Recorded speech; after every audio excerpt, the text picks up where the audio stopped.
Alhamdulillah puji syukur pada Allah Subhanahu wa taala di masa pandemi Covid ini mohon izin dan mohon minta maaf tidak bisa bertemu langsung dan kami dari UMM akan melakukan tindak kegiatan-kegiatan pengabdian masyarakat terkait dengan pencegahan dan penanganan COVID-19 ini. Dan beberapa waktu yang lalu kami sudah bertemu dengan Pak Kepala Desa untuk menyampaikan pelatihan kepada kader kesehatan.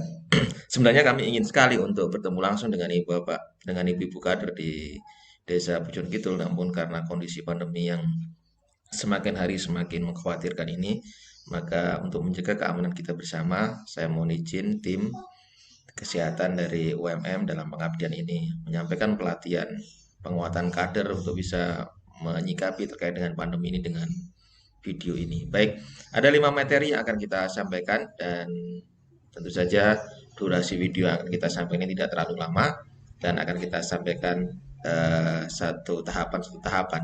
Pada di materi satu ini, kami akan menyampaikan terkait dengan bagaimana kita melakukan komunikasi yang baik dengan pasien atau klien yang diduga atau sudah positif terkonfirmasi COVID-19. Di materi ini, tujuan dari materi ini, sebelumnya materi ini akan membicarakan terkait dengan bagaimana kita berkomunikasi menjadi bagian penting bagi kader kesehatan untuk tetap menjaga komunikasi yang baik dengan pasien terkonfirmasi penderita COVID-19. Tentu saja komunikasi yang baik ini akan memberikan ketenangan kepada pasien, pada keluarga, dan tentu saja kita sebagai kader kesehatan agar supaya tidak tertulari. Jadi nanti ada beberapa hal penting yang harus kita perhatikan pada saat kita berkomunikasi dengan keluarga atau pasien ini, dan termasuk untuk menghindari stigma negatif. Stigma negatif adalah anggapan negatif karena emang luar biasa ini COVID-19 ini ibu-ibu, bahwa penderita COVID-19 ini diasingkan, dikucilkan, dipojokkan oleh masyarakat karena sama-sama mengalami ketakutan. Oleh karena itu, materi ini sangat penting buat ibu-ibu kader bagaimana kita berkomunikasi yang baik dengan pasien COVID-19. Tujuan umumnya adalah setelah kita mempelajari tentang manajemen komunikasi ini, maka ibu-ibu kader sudah tidak merasa sungkan atau tidak merasa kikuk dan sudah tahu panduan-panduan bagaimana kita melakukan komunikasi yang baik dengan pasien suspek atau suspek itu terduga ibu ya, pasien terduga dan terkonfirmasi COVID-19. Ya, sebenarnya tujuan khususnya adalah mampu berkomunikasi dengan pasien suspek atau terkonfirmasi COVID-19 dan mampu mengedukasi seputar terkait dengan COVID-19 ini. Untuk tata cara berkomunikasi dengan pasien suspek atau terduga atau terkonfirmasi COVID-19, yang pertama adalah tetap kita harus bersikap hormat, sopan, dan empati. Nah, di gambar itu ditunjukkan bagaimana kita menghormati dengan saling agak menunduk, dan yang penting adalah physical distancing, selalu menjaga jarak ya. Sekarang jaraknya yang aman adalah 1,5 sampai 2 meter. Dan tentu saja kita berkomunikasi dengan APD, dengan alat pelindung diri seperti masker dan face shield ya, penyekat wajah itu.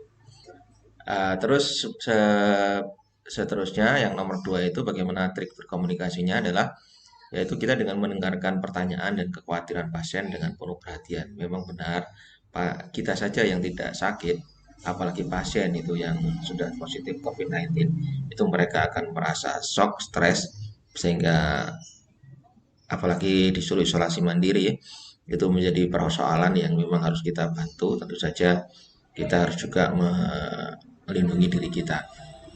Jadi mendengarkan pertanyaan dan kekhawatiran pasien dengan penuh perhatian. Yang ketiga, menggunakan bahasa setempat. Mungkin ini tidak ada kendala buat ibu-ibu kader karena sehari-hari kita sudah berinteraksi dengan bahasa dengan masyarakat kita. Yang berikutnya adalah yang keempat, memberikan jawaban atas setiap pertanyaan dan sampaikan informasi yang benar tentang COVID-19. Ya, banyak yang beredar, hoax-hoax yang beredar itu misalkan COVID-19 itu adalah penyakit yang tidak nyata atau penyakit konspirasi atau apa. Sudahlah itu kita abaikan dulu. Yang jelas COVID-19 ini adalah penyakit virus yang memang benar-benar ada. Bahkan orang-orang tetangga kita atau keluarga kita atau orang-orang yang kita kenal dan kita sayangi itu juga ikut meninggal karena virus COVID-19 ini. Jadi Tugas kita untuk menjaga komunikasi bahwa kita yakinkan bahwa masyarakat bahwa virus ini benar-benar ada. Yang kelima, mungkin kita saat ditanya tidak bisa menjawab atas pertanyaan itu nggak apa-apa. Jadi kita bersikap jujur saja bahwa memang kita nggak bisa menjawab. Tentu saja tidak berhenti di situ. Pasti nanti akan kita sampaikan jawabannya setelah kita berkonsultasi atau kita eh, berdiskusi dengan tim atau dengan tim kesehatan lain seperti di Puskesmas, Ibu Bidan, atau kami yang di UMM, tim kesehatan bisa nanti kita dihubungi untuk mendiskusikan apa yang ditemukan di lapangan. Yang keenam, ya kalau ada pamflet selebaran berisi informasi kepada pasien disampaikan. Nah, nanti kami juga akan memberikan panduan selain video ini. Nanti kami akan memberikan panduan, buku panduan kepada ibu-ibu kader agar buku panduan ini bisa dimanfaatkan untuk sebagai pegangan pada saat kita menghadapi kasus-kasus COVID-19 di masyarakat. Tentu saja buku ini bukan satu-satunya, tetapi paling nggak cukup memberikan bekal pada ibu-ibu. Termasuk nanti ada di buku panduan ini bagaimana kita melakukan pemeriksaan awal terhadap pasien yang diduga mengalami COVID-19. Baik Ibu Kader, mudah-mudahan tidak bosan. Kita lanjutkan cara berkomunikasi yang berikutnya. Ada 11 poin di slide ini. Kita yang ketujuh adalah, mohon maaf ini gambar saya ini menutupi tulisan, saya geser dulu. Nah, kemana ya? Kita geser ke atas ini. Baik, yang ketujuh, kita boleh menyentuh atau menghibur pasien suspek dan terkonversi saat memakai APD ya.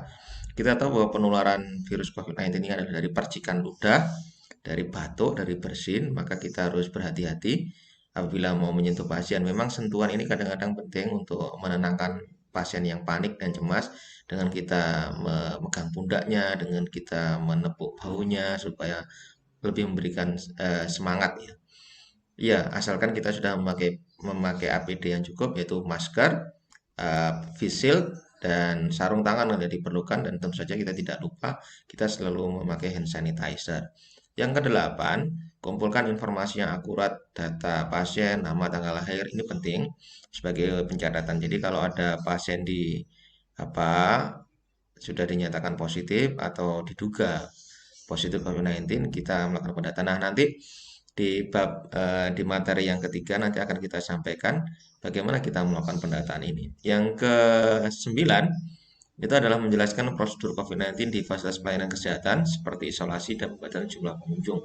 Benar ya, Bu, ini perlu dijelaskan bahwa kalau sudah terkonfirmasi COVID-19 maka salah satu terapinya itu yaitu isolasi mandiri yang selama 14 hari itu. Tapi macam-macam, kadang-kadang rumah sakit itu 1 minggu sudah nggak ada gejala dipulangkan, tetapi yang seminggu lagi isolasi mandirinya di rumah. Nah, nggak usah dikunjungi, dibatasi kunjungnya. Jika pasien anak-anak, persilakan anggota keluarga untuk mendampingi jelas.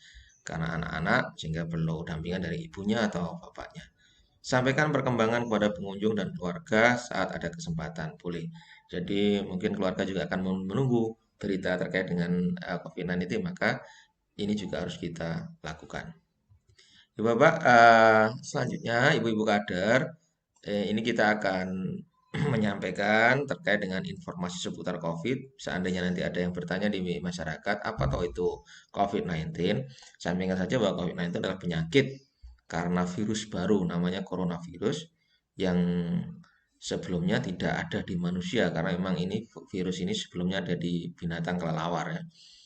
Nah, ini selanjutnya virus ini sangat pintar sehingga dia bisa menginfeksi manusia.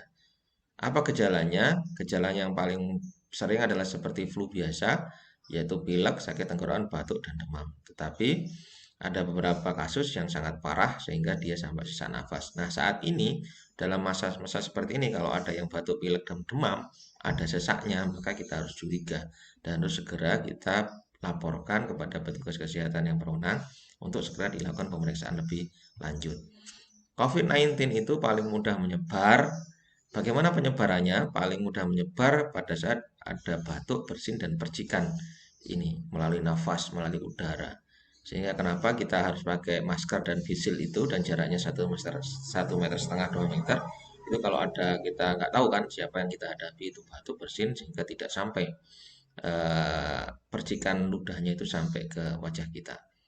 Nah, orang yang lanjut usia itu siapa yang paling rentan? Yang paling rentan adalah orang yang lanjut usia dengan memiliki kondisi ada riwayat penyakit diabetes mellitus, penyakit gula dan penyakit jantung. Bagaimana pengobatannya sampai sejauh ini pengobatan COVID-19 belum ada, sehingga yang harus kita lakukan adalah menjaga supaya kita tidak sakit, atau kalau memang sudah terserang, masyarakat harus meningkatkan kekebalan tubuhnya yaitu dengan banyak minum vitamin C atau mengkonsumsi susu atau berolahraga, berjemur dan lain sebagainya. Ibu-ibu kader yang kami hormati, apa yang harus kita lakukan? Ada 5 hal ini yang harus kita lakukan. Yang pertama adalah cuci tangan ya, menggunakan sabun. Ini sudah sering disampaikan oleh siapapun terkait dengan COVID-19 ini sepele tapi penting. Jadi mencuci tangan pakai sabun, kalau kotor ya terus harus dibersihkan ya. Menggunakan hand sanitizer dan berbahan dasar alkohol. Ya nanti kami tim kesehatan akan memberikan paket kepada ibu-ibu, APD, masker, hand sanitizer, face shield, termasuk kami nanti akan memberikan apa itu pengukur suhu tembak itu termogan kepada ibu-ibu untuk dipergunakan sebagai bahan atau sebagai alat untuk berjaga-jaga di sekitar lingkungan kita. Yang kedua, itu kita selalu menutup mulut dan hidung bila dengan siku dilipat. Jadi seperti ini pada saat kita bersin dan batuk untuk menghindari percikan itu. Diajarkan. Yang ketiga, jaga jarak. Ini tulisannya 1 meter, tapi lebih aman 1,5 sampai 2 meter. Terus yang berikutnya, yang keempat, apa yang harus kita lakukan? Yang keempat ini adalah tidak boleh menyentuh wajah apabila kita mungkin terkontaminasi oleh pasien yang terduga atau sudah terkonfirmasi COVID-19. Yang terakhir, bila ada demam, ada tanda-tanda demam, ada tanda-tanda batuk pilek dan sesak nafas, maka kita harus segera melaporkan kondisi ini kepada petugas kesehatan. Eh, Orang yang terserang COVID, ibu-ibu, kader kesehatan yang kami muliakan, bahwa akan mengalami stres. Oleh karena itu, wajar. Yang pertama, kita sebagai kader kesehatan, kita harus mencoba meringankan sedikit beban yang dialami oleh pasien, yaitu dengan menjadi pendamping, menjadi pembicara, terus jangan merokok. Gitu. Masih ada masyarakat yang bandel sudah COVID-19 tapi masih merokok. Jadi ini dihindari, termasuk menjaga hidup yang sehat. Baik ibu-ibu, materi 1 sudah kita sampaikan. Mudah-mudahan dengan video ini, ibu-ibu kader kesehatan bisa melakukan komunikasi yang baik dengan pasien yang diduga atau pasien yang sudah terkonfirmasi COVID-19. Dengan bekal materi ini, kami berharap ibu-ibu menjadi contoh dan bisa membentengi diri dan keluarganya, termasuk menyampaikan informasi yang bermanfaat ini kepada tetangga dan masyarakat sekitar. Terima kasih Ibu-Ibu atas perhatiannya. Kita akan ketemu di materi yang kedua. Untuk sementara waktu kami akhiri. Assalamualaikum warahmatullahi wabarakatuh.